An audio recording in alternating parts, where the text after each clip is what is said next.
Alors on est toujours à Favignana et puis là on peut voir que la température de l'eau a bien descendu. On est à 22,7 alors qu'on était il y a 3 semaines, on était à 30-31 degrés. Tout ça c'est dû au vent fort de nord et d'ouest. Là on a un vent d'ouest, on a été secoué pas mal toute la nuit. Là on a force 5 pour l'instant et ça va monter à 6-7 bientôt. On s'était mis à l'abri là du vent du nord derrière cette grosse montagne et là on est à l'abri de ce petit épi rocheux. Et puis là on voit qu'il y a de la houle qui nous arrive dessus. Bon, c'est pas très méchant pour l'instant, mais au loin là-bas c'est tout blanc. Mais bon, ça n'empêche pas qu'on continue à faire du sport. Là, il y a Mu qui va aller se baigner.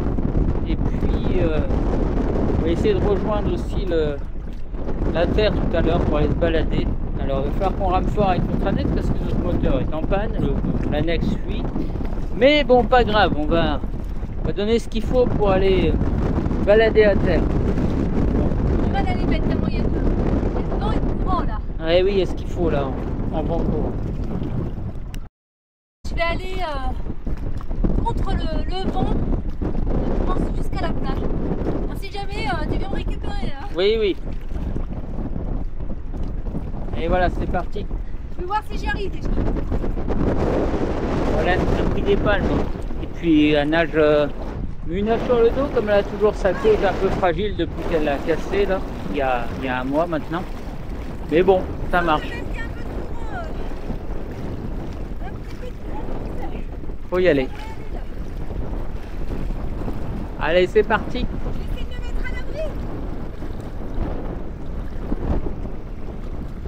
On est arrivé à terre pour aller se balader.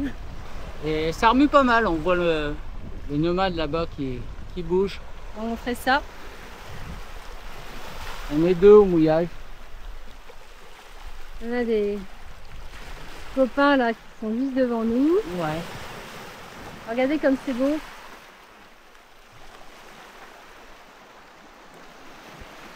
Là on va aller à terre et on va aller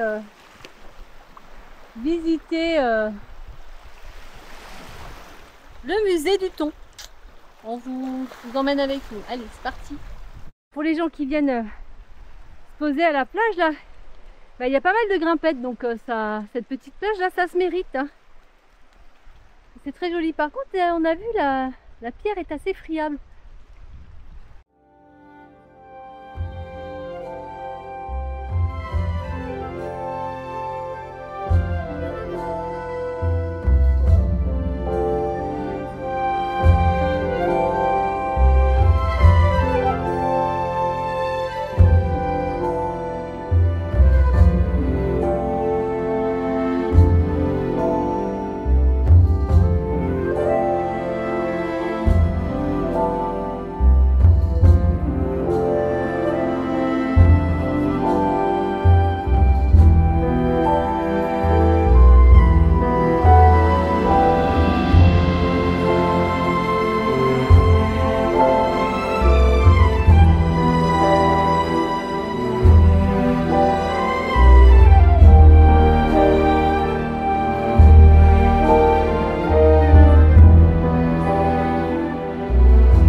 Bon, ça y est, on est arrivé au musée du thon qui était en fonctionnement jusqu'en 1977. Et puis après, il y a eu la crise, donc tout s'est cassé la figure. Aujourd'hui, ils en ont fait un musée. Donc en fait, on va aller voir ça et on va vous faire découvrir ça.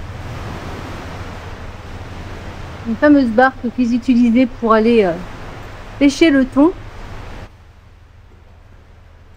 Alors là, on voit bien qu'il n'y a pas de trace de moteur. Donc tout se faisait à la voile, éventuellement à la rame. On voit il y a le pied de mât là-bas, un peu plus loin.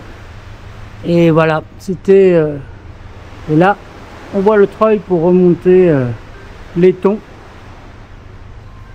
Et là, c'est l'abri. L'abri au barque, il y en a plusieurs comme ça. Et là, avec les...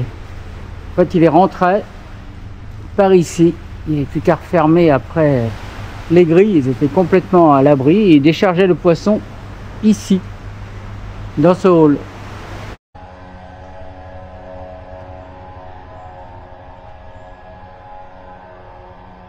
C'est toutes les épaves anciennes qu'ils ont retrouvées lors de leur pêche à l'époque.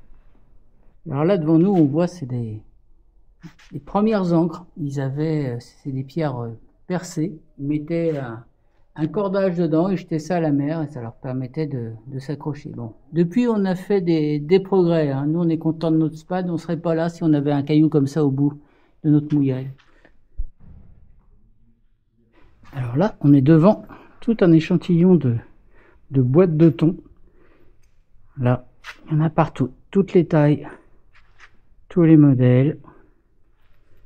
Et là-bas, c'est les petites, ça va loin, hein, tout ça. Et ça, c'était les tables où les ouvrières étaient ici, debout, en train de mettre les thons en boîte. Là, on voit sur les photos ce que ça donnait, c'est les mêmes tables, les mêmes boîtes. Et les ouvrières, ça devait être un métier extrêmement difficile. Et là, on voit bien, c'est les hommes en train de fabriquer les boîtes de thon. Donc, c'était des plaques toutes plates en fait. Hein. Et puis, il fallait les mettre sur une machine qui leur donnait la forme ronde et puis les souder. Un autre travail des hommes, c'était devant les fours, faire cuire les poissons, les préparer. Donc voilà. Donc on voit aussi que c'était pas le même niveau d'hygiène qu'aujourd'hui, hein, parce que là ils étaient tout près de la nourriture. On voit qu'ils ont tous la clope au bec. Ça passerait plus avec l'Europe. Alors voilà les fameuses plaques qui arrivaient avec des tôles.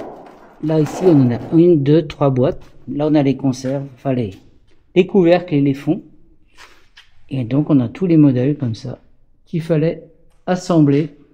Là il y avait du travail pour tout le monde. On voit par exemple là ils construisaient les bateaux, ils faisaient l'étanchéité. Ici ils faisaient des filets, ils faisaient des cordages. Parce que finalement il n'y avait pas juste la pêche au thon, quoi. Il fallait aussi réparer les barques, réparer les filets. Là on voit bien les filets. Ils sont tous faits à la main. On voit les nœuds, donc à chaque fois, il fallait qu'un ouvrier fasse un nœud pour arriver à refaire un filet complet. Ouais, mais c'était plus écologique que les filets qu'on retrouve maintenant dérivant en mer. Celle-là, il était plus écologique. Donc il y avait du travail en fait pour tout le monde, donc ça faisait vivre tout le village, toute la ville.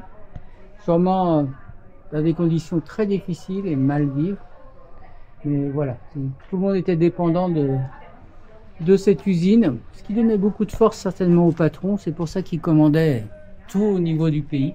En fait, tout dépendait de lui. Il avait un peu le pouvoir de vie ou de mort sur les ouvriers. S'il leur donnait pas de boulot, c'était fini. Alors là, on est dans un autre garage à bateaux. Donc on a la mer juste devant là. Encore un rangement. Il reste ça, c'est des très grandes barques. Alors, il y avait aussi des barques plus petites avec lesquelles ils encerclaient les bancs de thon. Et ça, c'était surtout les barques qui servaient à être remplies de réserve avant d'être ramenées ici à l'usine. Et là, devant nous, on a tout un tas de rames. Donc on voit la longueur des rames. Hein. Là, la partie en bas, la partie carrée, c'était la partie du rameur. Avec la pointe. Et puis la pale qu'elle est dans l'eau, tout en haut.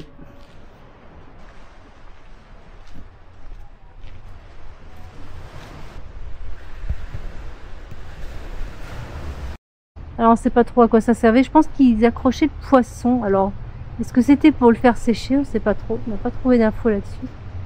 Ou si c'était juste pour l'ouvrir et le vider.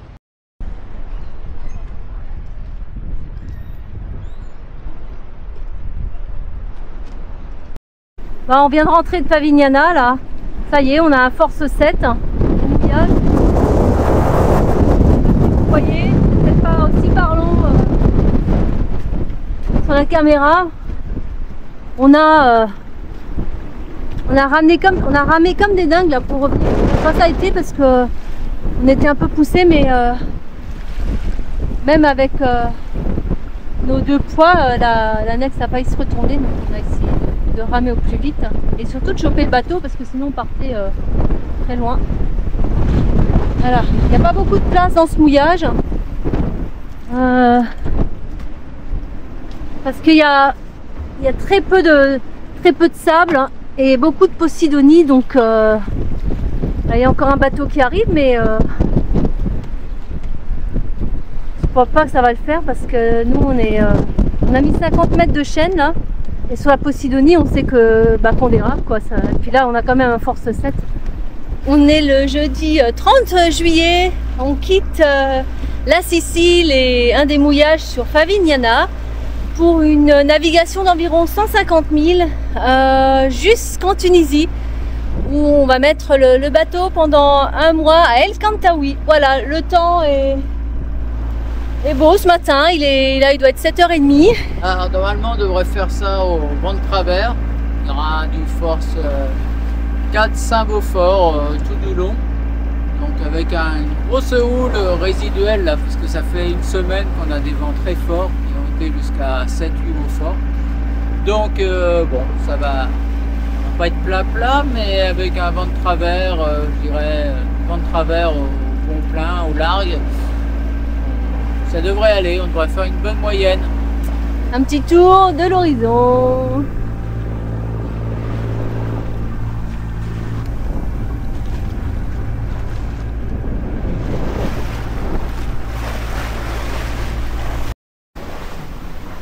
Bien, ça fait 3 heures qu'on a quitté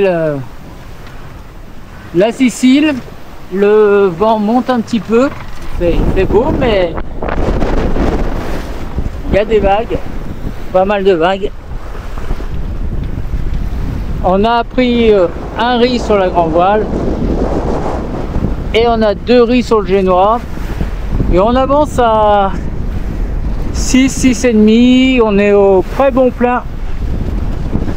Alors le pré bon plein, c'est pas mal, mais ça fatigue, On est un peu penché. Puis avec les vagues résiduelles, c'est moyen.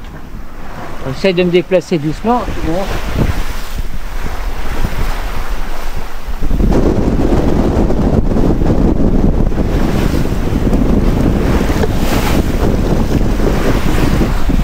On mouille un peu les passes avant. Alors c'est annoncé que ça monte à 4, puis après 5. Alors si on reste comme ça au bon plein, ça veut dire qu'on va finir avec la trinquette. Bon, il est 19h30. On a fait la moitié du chemin pour la Tunisie. On a bien avancé. Là on a pris un deuxième riz dans la grande voile parce qu'on était à plus de 7 nœuds 5. Donc pour la nuit c'est parfait. On est vraiment fatigué parce qu'on n'a pas du tout eu les vents qu'ils avaient annoncé. Donc on a eu beaucoup de mer, beaucoup de vent aujourd'hui. Et cette nuit ils annoncent un force 5 avec des rafales 6. Donc voilà. On n'est pas loin, on est à une quinzaine de milles de la Tunisie, de la côte tunisienne. Donc si on marche bien comme ça, on devrait arriver demain matin. Tout va bien. Voilà, mais on est claqué là. Je vais vous montrer un peu l'état de la mer. Ça va encore à peu près, parce qu'elle est protégée par la Tunisie là-bas. On la voit bien. Je sais pas si ça voit. En tout cas, nous on la voit. C'est bien toute la côte tunisienne tout du long là.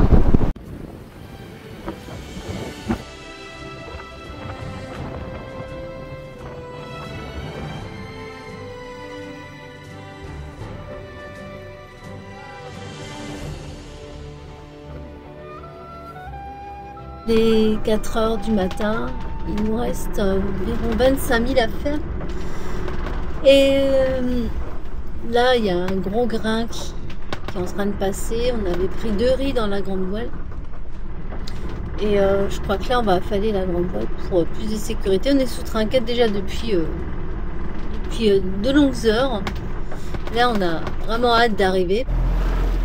Bon, ça y est, on arrive bientôt à El Kantaoui en Tunisie. Et après une traversée, comment dire, houleuse, venteuse et fatigante.